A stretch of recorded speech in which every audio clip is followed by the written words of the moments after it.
Good morning 11th class. कैसे हैं आप सब? हम लोग थर्ड चैप्टर कर रहे थे, अपवाह तंत्र। उसी को आगे बढ़ाते हैं। 2 तंत्र कर चुके थे हम, गंगा नदी तंत्र और सिंधु नदी तंत्र। अब हम करते हैं ब्रह्मपुत्र नदी तंत्र। जैसे मैंने आपको बताया था, ब्रह्मपुत्र नदी जो है वो मानसरोवर झील से निकलती है, और मानसरोवर झील जो है वो है कैलाश पर्वत के पास, चाइना में। तो आइए इसे स्टार्ट करते हैं। वैसे ही जैसे हमने सिंधु और गंगा में किया था, इसमें भी वही मेन पॉइंट्स हैं। कहाँ से नदी निकलती है, कहाँ पर ये डेल्टा बनाती है, कौन कौन सी इसकी मुख्य सहायक नदियाँ हैं। चलिए आप पेज नंबर निकाल लीजिए 27। ब्रह्मपुत्र नदी तंत्र। ब्रह्मपुत्र नदी तंत्र विश्व की सबसे बड़ी नदियों में से एक है। ये कैलाश पर्वत श्रेणी में मानसरोवर झील के निकट चैमा योंगडुंग हिमनद में है। सिंपल सी बात है, मैंने आपको पहले भी बताया था, नदियाँ हिमानियों से निकलती हैं। जब हिमानियाँ पिघलती हैं, या तो डायरेक्ट वो नदी बन जाती है, या फिर वो झील में कन्वर्ट हो जाती है, और झील से फिर नदियाँ निकलती हैं। तो चैमा योंगडंग एक हिमनद है कैलाश पर्वत के पास। उसमें से पानी जब पिघलता है, मानसरोवर झील बनती है, और उस झील में से एक नदी चाइना तिब्बत से होती हुई भारत के पूर्वी हिस्से, जहाँ पे नामचा बरवा पर्वत है। अगर आप अपनी बुक में 22 नंबर पेज देखेंगे, मैंने आपको बताया हुआ है बेटा, ये देखिए, ये 22 नंबर पेज है जिसमें ये लिखा है सांगपो नदी। तो इस तरह से ये निकलती है। यहाँ से यहाँ नामचा बरवा पर्वत है, उस पर्वत के ऊपर तो नहीं जा पाएगी, तो सर्कल अंदर घूम के भारत के अंदर प्रवेश करती है। वहाँ पे ये सांगपो कहलाती है। ठीक है, चलो, यहाँ ये पूर्व दिशा में अनुधेर्य रूप में बहती हुई दक्षिण तिब्बत के शुष्क और समतल मैदान में आ जाती है, और इसे सांगपो के नाम से जाना जाता है, जिसका अर्थ है शोधक। शोधक यानी प्योर। तिब्बत में रांगो सांगपो इसके दाहिने तट पर इसकी सहायक नदी है। अभी ये भारत में नहीं आई है, चाइना से होते हुए, तिब्बत से होते हुए ये भारत के पूर्वी हिस्से तक पहुंच गई। वहाँ पर इसको सांगपो नदी कहा जाता है। ये भी एक अंक का क्वेश्चन बन सकता है। देखो 3 क्वेश्चन बन गए एक एक अंक के। एक तो इसका उद्गम स्थान क्या है, आप पूरा लिखोगे, है ना। कैलाश पर्वत के पास मानसरोवर झील में चैमा योंगडंग हिमनद। अगर पूछा किस हिमनद से निकलती है, तो सिर्फ हिमानी का नाम दो। किस झील से निकलती है, तो झील का नाम दो, नहीं तो आप पूरा लिखो। और फिर अगला, किस पर्वत के बाद ये नदी जो पूर्वगामी थी, भारत की ओर प्रवेश करके पश्चिमी दिशा की तरफ आने लगती है, तो वो पर्वत है नामचा बरवा। क्लियर। फिर उसके बाद इसकी कोई एक सहायक नदी जो तिब्बत में है। हाँ, सहायक नदी का नाम देखो मैंने कराया आपको, रांगो सांगपो। और इसका अर्थ क्या है? सांगपो का अर्थ होता है शोधक। ठीक है, ऐसे एक एक अंक वाले क्वेश्चन भी आपके बनते जाएंगे, आप उनको भी करते जाइए। अब इसके बाद इसमें सबसे मेन हमने इंडिया का करना है, तो आप नेक्स्ट पैराग्राफ पे आ जाओ। असम घाटी में 750 किलोमीटर की यात्रा में ब्रह्मपुत्र असंख्य नदियों से आकर मिलती है। अब वो नदियाँ क्या क्या हैं? बूढ़ी दिहंग, धनसरी, कालांक, फिर दाएं तट पे मिलती हैं सुबनसिरी, कामेग, मानस और संकोश। ये मेन नदियां हैं जो कि ब्रह्मपुत्रा में आकर मिलती हैं। सेम जैसे गंगा नदी में आके मिलती थी, प्रायद्वीपीय पठार की नदियाँ, उत्तर भारत की नदियाँ, ऐसे ही ये ब्रह्मपुत्र में आके मिलती हैं। अब देखो, सुबनसिरी का उद्गम तिब्बत में है। ये पूर्ववर्ती नदी है और ये बांग्लादेश में प्रवेश करती है और फिर दक्षिण दिशा में बहती है। मैंने बताया ना, बांग्लादेश में भी ये नदी घूमती है। आप 22 नंबर पेज पे देखेंगे, आपको दिख जाएगी। फिर बांग्लादेश में तिस्ता नदी, इसके बाद ये जमुना कहलाती है एक ही नदी, अलग अलग एरिया से आते हुए उस नदी का नाम बदल जाता है। सांगपो नदी थी तिब्बत में, फिर रांगो सांगपो एक सहायक नदी मिली, फिर उसके साथ सुबनगिरी आ गई है ना, मैंने मार्क करा दी थी आपको, धनसिरी आ गई, बूढ़ी गंगा आ गई, ये सारी नदियाँ इसके साथ मिलती चली जाती हैं। अब आओ जमुना नदी, जो मैंने बताया था कि तिस्ता नदी दाहिने किनारे पर मिलती है और फिर यह बन जाती है जमुना। यमुना नहीं, जमुना, जा। फिर पद्मा के साथ मिलके ये बंगाल की खाड़ी में जा मिलती है। ब्रह्मपुत्र नदी बाढ़, मार्ग परिवर्तन और तटीय अपरदन के लिए जानी जाती है। बाढ़ सबको पता है, फ्लड, बहुत तेज़ पानी आता है, बारिश ज़्यादा हो जाती है। मार्ग अपर्दन का मतलब क्या है स्टूडेंट्स?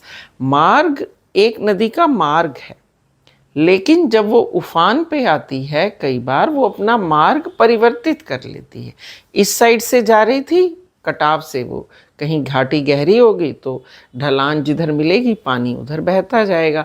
जैसे अभी आपने इतना एग्जाम्पल देखा, जो यहाँ पे मनाली में देखा आपने, व्यास नदी का, अच्छी भली अपने मार्ग में बहती थी, लेकिन बादल फटा, पानी उफान से आया, रास्ता कहीं और कट गया और वो सड़क को काटती हुई सारा, कहते हैं ना, नुकसान करती हुई पूरे हाईवे का वो अपने रास्ते को बनाती हुई चली गई।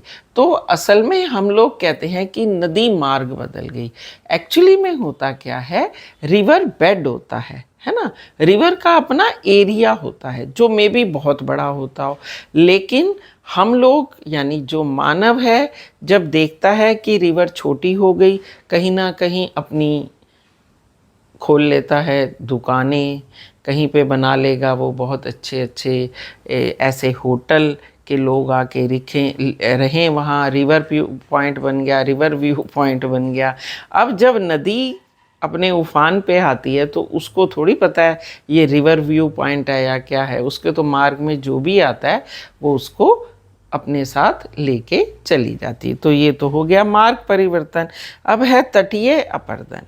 तटीय अपरदन भी यही है बेटा, जो किनारा होता है स्टूडेंट्स, जो किनारे होते हैं नदी के दोनों ओर, जब उफान ज़्यादा आता है तो वो किनारे टूट जाते हैं, तटबंध टूट जाते हैं और नदी अपने इतने एरिया से इतना बड़ा एरिया कर लेती है। जैसे कि आप यमुना पुष्ता में देखा होगा ना आपने कि आईटीओ के पास लोग आराम से रह रहे होते हैं यमुना पुष्ता में, खादर एरिया में। जैसे ही बाढ़ की चेतावनी आती है सबसे पहले नीचे से ला के उनको ऊपर बसाया जाता है, क्योंकि पीछे से पानी छोड़ दिया, अब वो एकदम से फैलेगा तो वो उनके घरों में घुस जाएगा तो नुकसान ज़्यादा होगा। सूचना तो पहले ही मिल जाती है, इसलिए उनको वो हटा देते हैं। तो याद रखो, नदी सबसे ज़्यादा अपरदन तटों पे करती है। तट के किनारे अगर कुछ भी है तो खदेड़ के वो अपने साथ ले जाएगी, क्योंकि वो अपरदन के मूड में आ गई, उफान ज़्यादा हो गया तो अपरदन होगा ही होगा।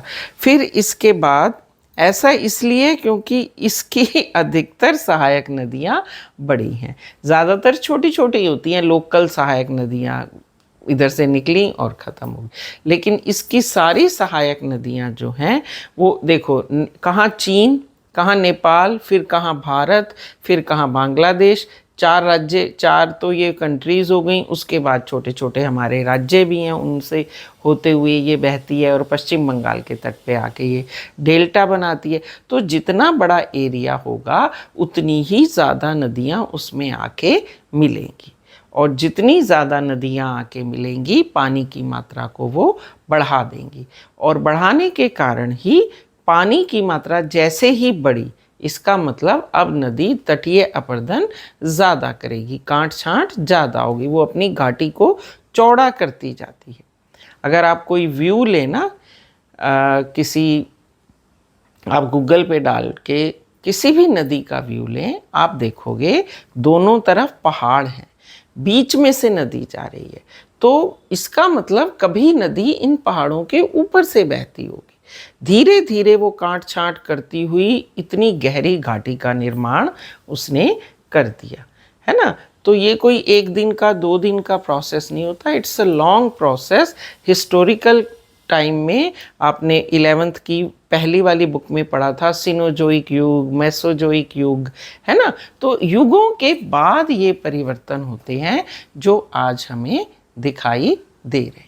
ओके स्टूडेंट्स, आपके ये तीनों नदी तंत्र यहाँ पे ख़त्म होते हैं, लेकिन ये अभी हमारा उत्तर भारत यानी हिमालयी नदी तंत्र फिनिश हुआ है। आपको कैसे ये तैयार करना है मैं हर क्लास में बता चुकी हूँ। आप एक प्रवाह आरेख बनाइए, अपने आप बनाइए। अब आपने लेसन पढ़ लिया, पूरा हिमालय अपवाह तंत्र का आरेख आप अपने आप बना सकते हैं। आप ऊपर लिखिए हिमालयी अपवाह तंत्र, 3 पार्ट्स में डिवाइड कर दीजिए। फर्स्ट होगा सिंधु नदी तंत्र, सेकंड गंगा नदी तंत्र, थर्ड ब्रह्मपुत्रा नदी तंत्र। सिंधु नदी तंत्र की 5 सहायक नदियां रावी, व्यास, चिनाब, झेलम और सतलुज। गंगा नदी तंत्र की सहायक नदियां घाघरा, गंडक, कोसी, यमुना, बेतवा, सोन, चंबल, ठीक है, ये हो गए इनके बारे में। और ब्रह्मपुत्र नदी तंत्र में हमने अभी किया, पहला नाम सांगपो, मेन नदी लिखो, पहले ब्रह्मपुत्र लिखो, ब्रैकेट में लिखो सांगपो। उसके बाद नीचे आ जाओ, पद्मा, जमुना, उसके बाद सुबनगिरी, है ना, ये सारी नदियाँ इनके नाम लिखते जाओ। ब्रह्मपुत्र नदी क्योंकि ज़्यादातर चाइना तिब्बत घाटी से होते हुए बांग्लादेश में आती है, आप सिर्फ 2 नाम याद रखो, जमुना और भारत में प्रवेश करते ही इसका नाम बन जाता है ब्रह्मपुत्र, ठीक है। तो इस तरह से आप अपने पॉइंट्स को नोट डाउन कर सकते हो। ये चीज़ें ऐसी होती हैं कि जब आप कॉपी खोलोगे आपको एकदम से पूरा लेसन रिवाइज हो जाएगा, आपको बार बार पढ़ने की ज़रूरत नहीं पड़ेगी। क्लियर बच्चे? तो इस तरह से आप अपने ये नोट्स अपनी कॉपी में बना सकते हैं और इस तरह से आप इसको रिवाइज भी कर सकते हैं। आई होप आपको सारे पॉइंट्स क्लियर हो गए होंगे। कुछ रह गए हों, you can comment me, you can ask me in your comments, और अदरवाइज़ आप बुक पढ़ेंगे, आपको सारे पॉइंट्स क्लियर हो जाएंगे। और बेटे इतनी मेहनत के लिए एक लाइक ज़रूर किया करो। बहुत बच्चे देख रहे हैं और मुझे बहुत अच्छा लगता है कि मैं इतनी सौभाग्यशाली हूँ, इतने सारे बच्चों तक मेरी ये चीज़ें पहुँच रही हैं। तो एक लाइक और सब्सक्राइब ज़रूर कीजिए और देखते रहिए निर्मल ज्योग्राफी क्लासेस, ताकि आपके जो भी डाउट्स हों वो इसमें क्लियर हों। और अपने कमेंट्स ज़रूर भेजिए ताकि और अच्छी मॉडरेशन के बाद मैं आप तक और क्लियर फैक्ट्स लेके आऊँ। Okay, take care, keep smiling and have a nice day. Good bye.